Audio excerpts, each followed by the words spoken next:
The man who killed Maricela Escobedo's daughter Ruby, her boyfriend Sergio, was still at large, despite having confessed to the police and others. What was going on in Mexico? What powers were at work that would allow crimes to be committed with impunity? This question, embedded in Maricela Escobedo's quest, struck a chord all across the country. The national media were now following her as she went from one city to the next, searching for her daughter's killer, until finally, after 6 months, she found him living 600 miles away from Ciudad Juarez. He was in another city. He was in Fresnillo, Zacatecas. Now the police had to arrest him. After all, Maricela had shamed them into action and then led them right to Sergio's door. So he was finally arrested and brought back to Juarez, where he confessed again. At this point, we haven't found my sister's body. So when he got arrested, he took the police to the place where my sister's body was. Later, Maricela and Juan, with news crews following them, returned to the place where Ruby's remains were discovered, next to a pigsty in a trash dump filled with animal remains.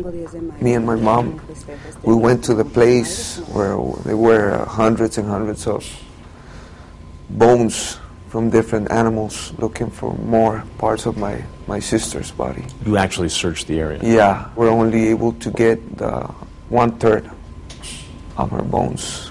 This time, Sergio wasn't allowed to go free. He was charged with aggravated homicide. Nearly 2 years after Ruby had disappeared, Sergio went on trial here at the State Tribunal in Juarez.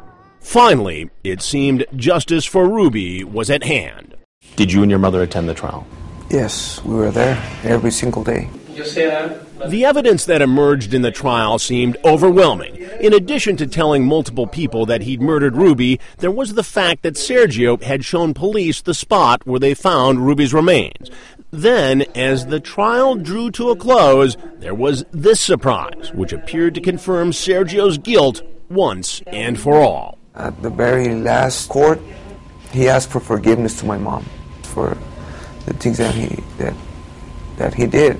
That's Sergio with his back to us, in open court, making his plea to Maricela.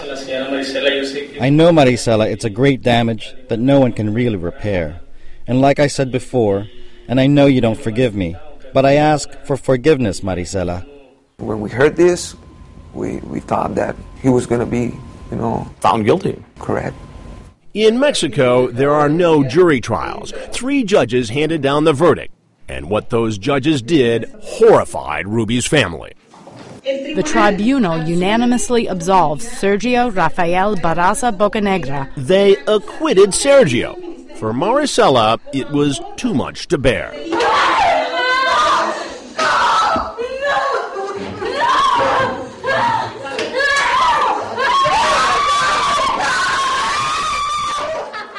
I never felt so much frustration in my life that day. I believe that was one of my worst days in my life. I never saw my mom like that before. Never. Not even when we received notice that my sister was dead. So this was almost harder for her to accept than the fact that your sister's remains were found. She told me that for her, this judge, they killed my sister again.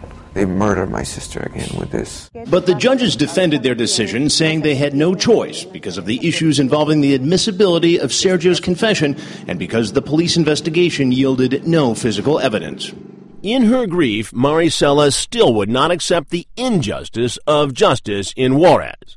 What did your mother say to you after Sergio was acquitted? That she was not going to stop until this guy was in jail again. She again took to the streets. Every day she marched 6 miles from the police department to the courthouse. She even turned to satire, mocking the justice system and the judges who'd acquitted Sergio. And she paraded through town wearing nothing but a photo of her daughter as an emblem of a mother's love and her hunger for justice. I'm here, naked, covered only with the pain that these judges have caused me by taking away my daughter's right to justice. She won the attention of the whole world. because they were the ones, that would push the authorities to do something about what was going on. But what was going on? How could a confessed murderer go free? You have to wonder if there were bigger forces at work here. As Maricela would find out, as she hunted for him by herself again, Sergio would not just be protected by a broken legal system, but shielded by one of Mexico's most dangerous drug cartels.